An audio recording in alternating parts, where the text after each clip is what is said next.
मेरे YouTube channel Raj education में आप सभी का स्वागत है। ये वीडियो एंड तक देखें और मेरे YouTube चैनल राज एजुकेशन को लाइक, शेयर एंड सब्सक्राइब जरूर कीजिए।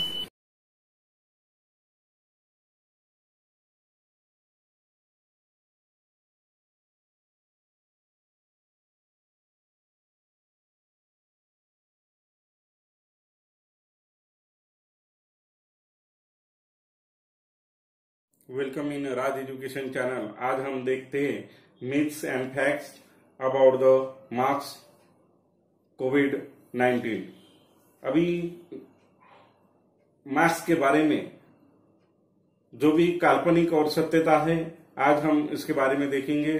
पूरा विश्व कोरोना की वजह से परेशान है और कई जाने जा चुकी है और अभी तक हमारे शास्त्रज्ञों को इसके ऊपर लस के लिए अभी तक 100% सक्सेस नहीं आया है और प्रयत्न जारी है।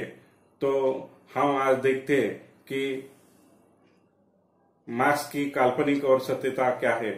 तो मास्क को ही मुखत्राण, मुखाच्छादन या इसे मास्क कहते हैं, और मुखत्राण, मुखाच्छादन मास्क की काल्पनिक और सत्यता हम आज जानेंगे। और इसके बारे में डिटेल से मैं मास्क है क्या और इसे पहनना कैसे, इसका यूज कैसे करना, इसको वॉश कैसे करना, इसे नष्ट कैसे करना, मास्क और रेस्पिरेटर के बारे में क्या फर्क है, ये हम विस्तार से देखेंगे। तो आज राज एजुकेशन आपके लिए लेके आया है मास्क की काल्पनिक और सत्यता। तो हम क्वेश्चन देखते हैं कि what are the common types of mask. तो मास्क के दो मुख्य प्रकार हैं। Number 1 is the cloth mask और दूसरा है second is the surgical mask. ये मास्टर हर्षित जो पहना है ये मास्क है क्लॉथ मास्क। इसका यूज हम बार बार कर सकते। आप 3 या 4 घंटे हो जाने के बाद, इसका यूज करने के बाद इसे गर्म पानी में धोना है। धोने के लिए कोई डिटर्जेंट और साबुन का इस्तेमाल करने की जरूरत नहीं है। ये मास्टर हर्षित जो पहना है ये है सर्जिकल मास्क। ये मेडिकल में काम करने वाले डॉक्टर, नर्सेस, ये लोग इसका यूज ज्यादातर करते हैं।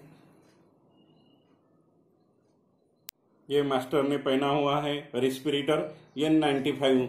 ये ज्यादातर लोग इसे मास्क ही बोलते हैं, लेकिन ये मास्क नहीं है। मास्क दो ही प्रकार के आते हैं, एक आता है क्लॉथ मास्क और दूसरा आता है सर्जिकल मास्क। ये मास्टर हर्षित ने पहना हुआ है रेस्पिरेटर N95।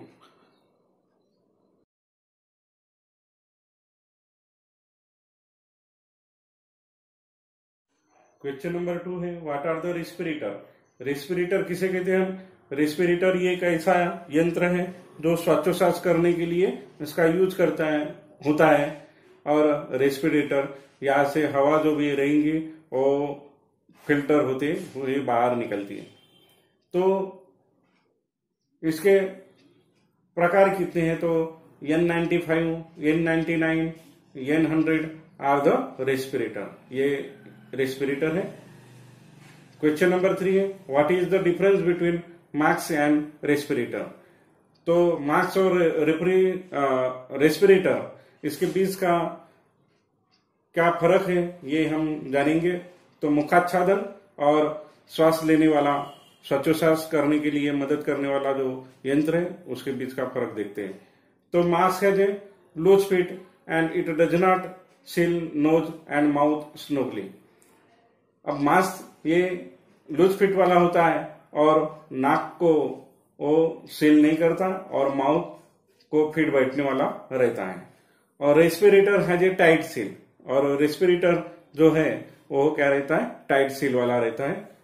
मास्क में during the respiration air moves along the edges of the mask. तो जब भी हम श्वासोच्छ्वास लेते हैं तब मास्क के एजेस से हवा बाहर निकलती है रेस्पिरेटर में most of the time air passes only through it's material after filtration. Respirator में हवा फिल्टर होके बाहर निकलती है। ये फर्क है मास्क और रेस्पिरेटर के बीच का। क्वेश्चन नंबर 4 देखते हैं हम। Are all respirator are the same? सभी रेस्पिरेटर सेम होते क्या?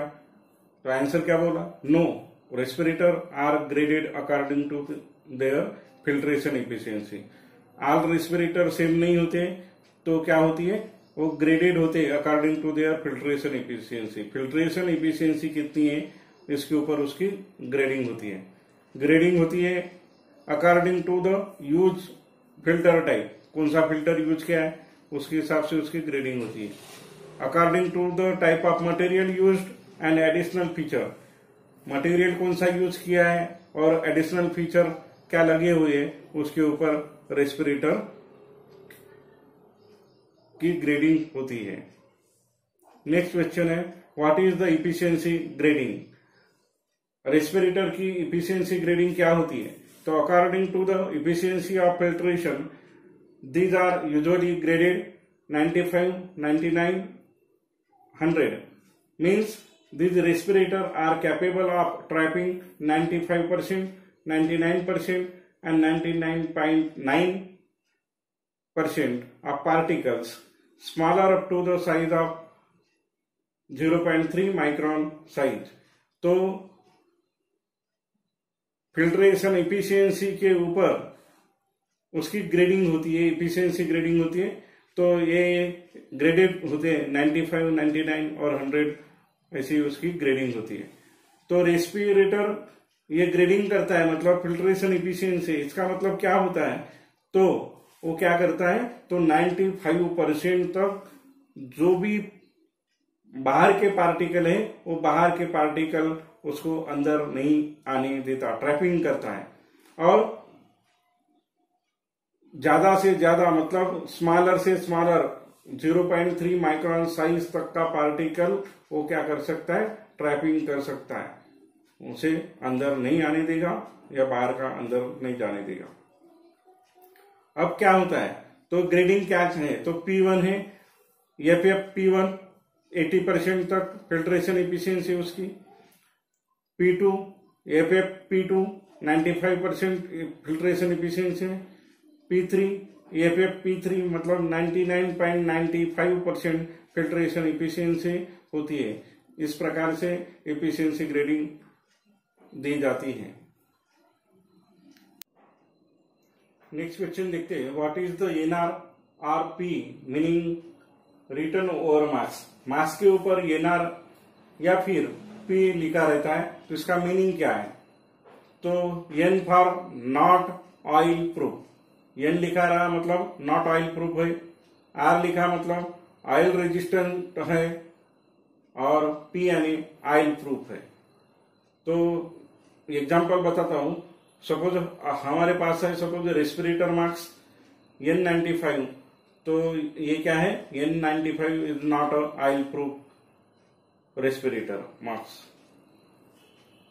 नेक्स्ट क्वेश्चन देखते हैं, few respirator mask have a wall, what is that? कुछ रेस्पिरेटर मास्क को वॉल रहता है, तो ये वॉल क्या है?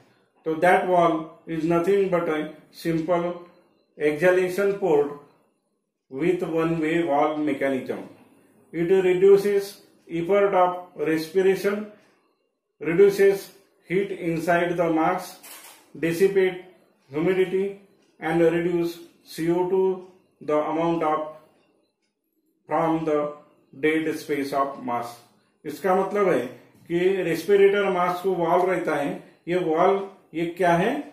एक सिंपल श्वास जब करते हैं हम, तो श्वास बाहर छोड़ने के लिए एक पोर्ट है, एक खिड़की है, एक दरवाजा है छोटा सा। इसमें क्या रहता है? वन वे वॉल्व मैकेनिज्म रहता है, मतलब बाहर हवा निकलेंगी लेकिन बाहर की हवा अंदर नहीं आएंगी, इस टाइप का, मतलब वन वे वॉल्व मैकेनिज्म उसे कहते हैं। तो ये पोर्ट एक्सहेलेशन पोर्ट है। श्वासोच्छ्वास लेने के लिए ये पोर्ट तैयार किया। ये इसका फायदा क्या है, तो ये क्या करता है, रेस्पिरेशन श्वासोच्छ्वास लेने के लिए जो अपने को ताकत लगती है वो ताकत कम करती है और reduces the heat inside. Mask जब हम पहनते हैं तो अंदर में हीट डेवलप होती है, हीट उबदार होती है, उसके वजह से ह्यूमिडिटी पैदा होती है और ह्यूमिडिटी डिसिपेट करने का, बाहर निकालने का काम करती है ये एक्सहालेशन पोर्ट। एंड और वहां पे जो डेड स्पेस है मास्क का, उसमें कार्बन डाइऑक्साइड गैस जो जमा होता है वो उसका प्रमाण भी रिड्यूस करने का काम ये एक्सहालेशन पोर्ट करती है।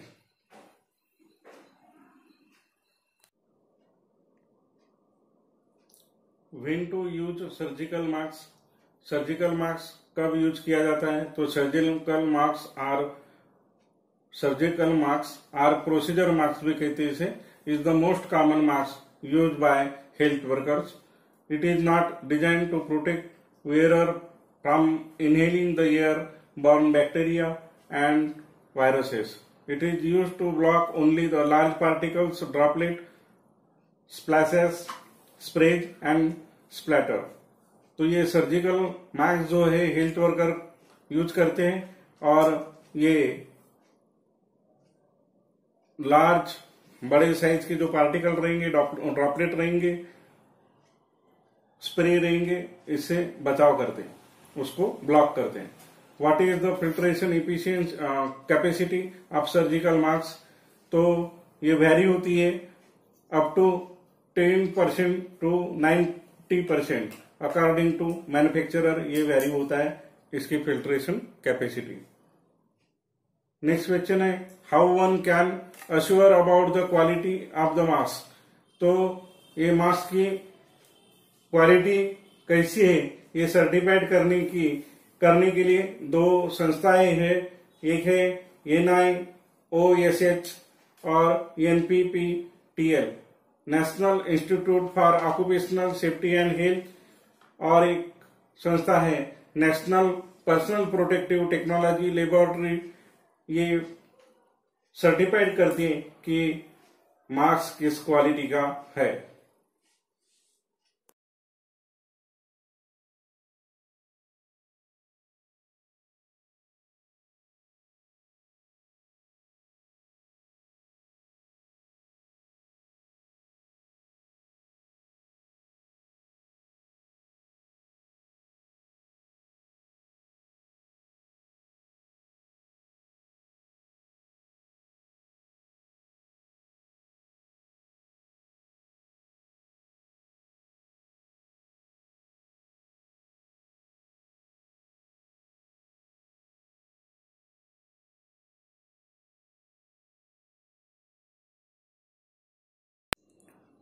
तो क्लॉथ मास्क जो है वो ज्यादा इफेक्टिव होता है क्या, तो क्लॉथ मास्क ये ज्यादा इफेक्टिव नहीं होता सर्जिकल मास्क से। इसके जो पोर साइज है ये बड़े रहते और ओवन टाइप मटेरियल से बना हुआ है रहता है, तो ये ज्यादा इफेक्टिव नहीं है than the surgical mask. Surgical mask का मटेरियल होता है पॉलीप्रोपिलीन मटेरियल का होता है, तो ये क्लॉथ मास्क लेस इफेक्टिव है than the surgical mask and filtration efficiency भी उसकी कम है।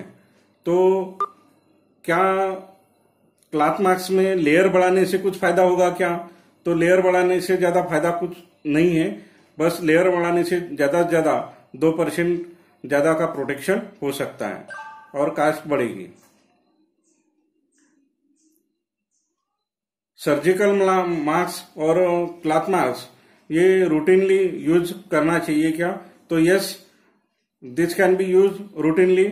Few studies done on normal population concluded that the use of sample masks can decrease the incidence of flu up to 75%. Few East Asian countries following this practice of routine use of masks. अभी Asian country में ज्यादातर लोग ये daily mask पहन रहे हैं।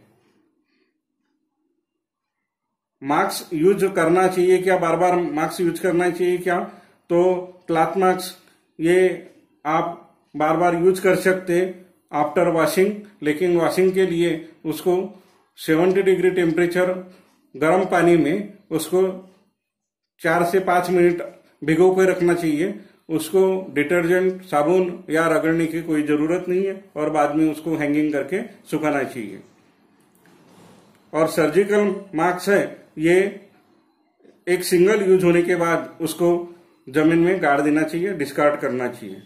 Respirator जो है, रेस्पिरेटर ये भी आपको डिस्कार्ड करना चाहिए, लेकिन रेस्पिरेटर डिस्कार्ड करने का तरीका कैसा है, तो रेस्पिरेटर को कैंची से काट के उसे उसके ऊपर सोडियम क्लोराइड का छिड़कावा करके उसको पैक करके उसे नष्ट करना चाहिए या जमीन में गाड़ देना चाहिए, या मेडिकल ट्रीटमेंट जैसी करते उस तरीके से आप कर सकते हो।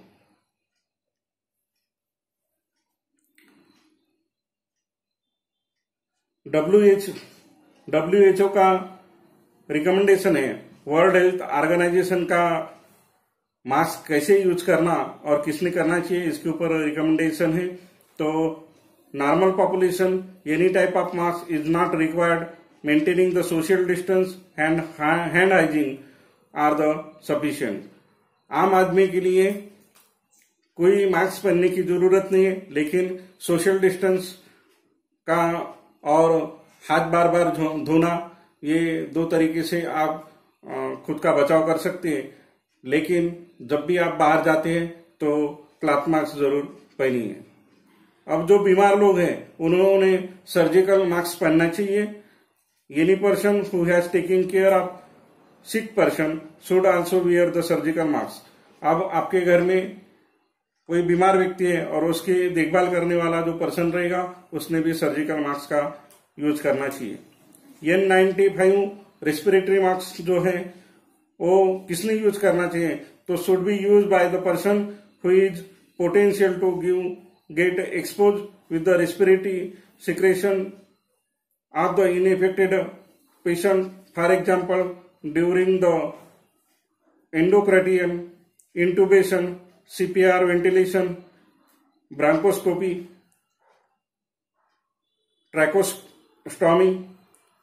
ये करते समय जो भी पर्सन रहेगा वो अपने खुद के बचाव के लिए उसने N95 रेस्पिरेटर मास्क पहनना चाहिए और उसकी देखभाल करने वाला, उसका ट्रीटमेंट करने वाला वो पर्सन भी N95 मास्क का यूज कर सकता है। तो इस रेस्पिरेटरी मास्क का मटेरियल कंपोजिशन क्या रहता है तो आपको बताता हूं। स्टेप्स रहेंगी वो लाइक्रा बेस्ड ईयर लूप रहेंगी, नोज क्लिप रहेंगी वो एल्यूमिनियम या PVC कोटेड रहेंगी, फिल्टर रहेगा मेल ब्लोन फिल्टर रहेगा और उसका अप्रोक्सीमेट वेट रहेगा 5.90 ग्राम, मतलब करीबन 6 ग्राम तक उसका वेट रहेगा। उसका सेल्फ लाइफ एंड स्टोरेज कैसा करना चाहिए, तो मैन्युफैक्चरिंग डेट से वो 5 साल तक आप उसका स्टोर अच्छे से करना चाहिए। उसको जहां पे केमिकल ना हो, डस्ट ना हो, ऐसी जगह आप उसको रख के उसका यूज कर सकते हैं। तो उसको टेम्परेचर में मतलब 4 degree Fahrenheit -20 degree centigrade and 86 degree Fahrenheit मतलब 30 डिग्री सेंटीग्रेड, ये टेम्परेचर के बीच में आप उसको रखना चाहिए। ज्यादा हीटेड एरिया में उसे नहीं रखना चाहिए और रिलेटिव ह्यूमिडिटी 80% से ज्यादा न हो, ऐसे एरिया में उसको स्टोरेज करके रखना चाहिए। आप मैन्युफैक्चरिंग डेट से उसको 5 साल तक उसका यूज कर सकते हैं। लेकिन कैसा है, इसे एक्सपायरी डेट हो गई है उसकी, ये 5 साल तक आप मैन्युफैक्चरिंग डेट से उसका यूज कर सकते हो। लेकिन अभी जैसे कि मैंने बताया कि मास्क और जो रेस्पिरेटर है, ये रेस्पिरेटर और मास्क इसकी काल्पनिक और सत्यता यही है कि आप उसे यूज करते समय उसका सही यूज किए, बार बार उसे हाथ न लगाए और उसे डस्ट प्रूफ एरिया से डस्ट जाल नहीं लगे, ऐसे ठिकान पे उसे रखें। आपको कोविड-19 से बचना है तो आप खुद का ध्यान रखिए, दूसरों का भी ध्यान रखिए, बाहर ज्यादातर ना घूमें, बहुत ही इम्पोर्टेंट काम है तभी आप बाहर निकले, और बार बार हाथ धोइए, स्वच्छता रखिए, अपने एरिया की स्वच्छता रखिए, और आपका और अपना, अपने फैमिली का, अपने देश का बचाव कीजिए।